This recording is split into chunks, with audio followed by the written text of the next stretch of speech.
جی آیت نمبر 65 سورہ یونس. وَلَا يَحْزُنْكَ قَوْلُهُمْ إِنَّ الْعِزَّةَ لِلَّهِ جَمِيعًا هُوَ السَّمِيعُ الْعَلِيمُ. تو اے نبی صلی اللہ علیہ وسلم سے خطاب ہے اللہ تعالیٰ کا کہ ان کی باتیں، ان کفار مکہ کی باتیں آپ کو غمگین نہ کریں.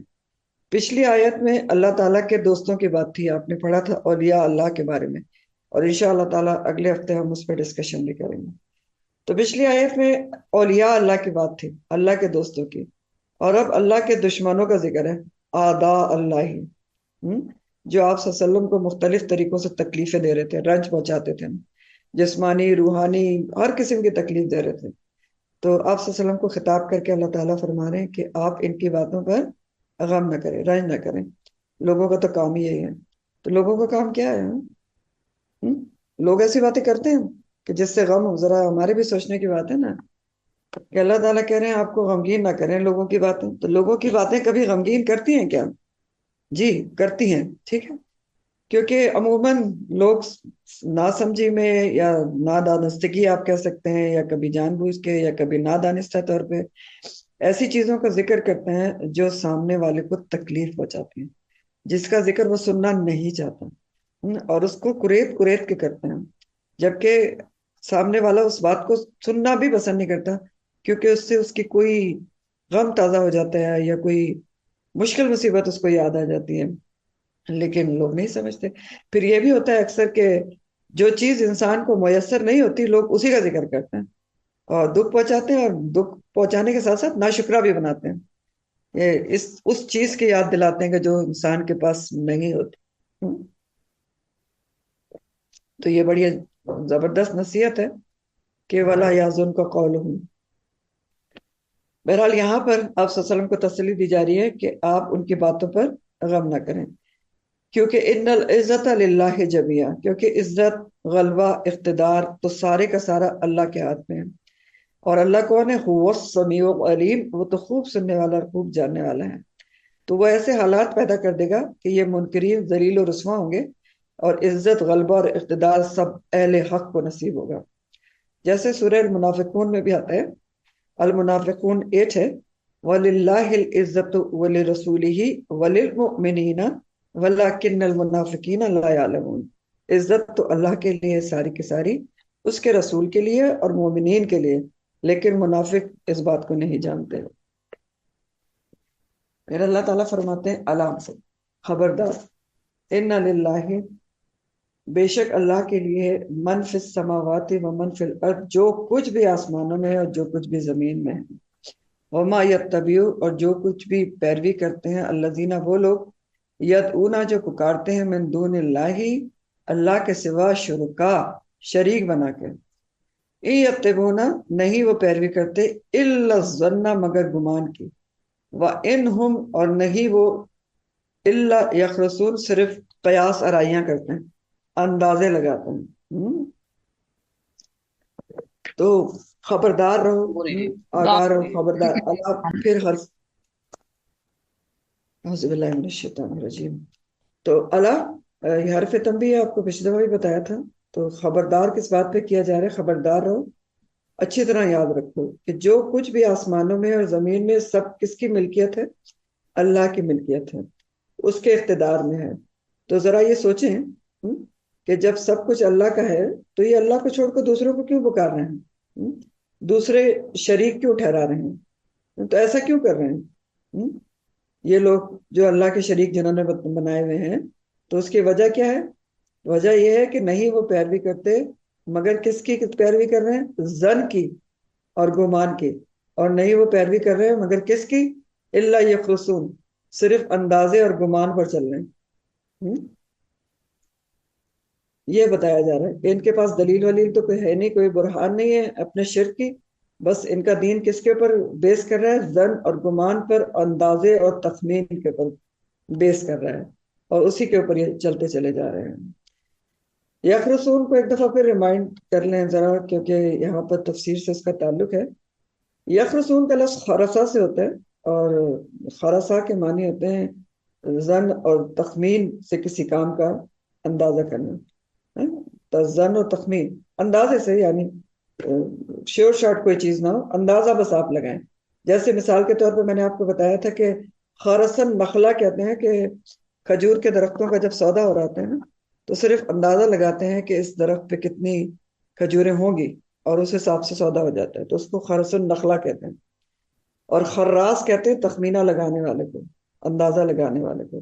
لیکن خراس بمانی کذاب بھی استعمال ہوتا ہے، یعنی بہت جھوٹا۔ تو کیوں استعمال ہوتا ہے؟ کیونکہ ظاہر ہے جو خراس ہوتا ہے اندازے پہ چلا ہوتا ہے، اس کا جو بات ہوتی ہے وہ بغیر علم اور حقیقت کی ہوتی ہے، اندازے پہ ہوتی ہے۔ تو بہرحال یہاں پر کیا کہا جا رہا ہے کہ یہ جو بھی اللہ تعالیٰ کے لیے سب کچھ ہے جو زمین و آسمانوں میں ہے، لیکن یہ جو اللہ کے سوا کسی کو پکارتے ہیں تو یہ کیا کس چیز پر چل رہے ہیں؟ ان کے پاس کوئی دلیل نہیں ہے، کوئی برہان نہیں ہے، یہ بس اپنے باطل گمان اور قیاس پر دیوی دیوتا بنا لیتے ہیں، ان کے خود ہی سے نام رکھ لیتے ہیں اور ان کو پوجنا شروع کر دیتے ہیں، حالانکہ اللہ کے سوا عبادت کے لائق کوئی ہے ہی نہیں۔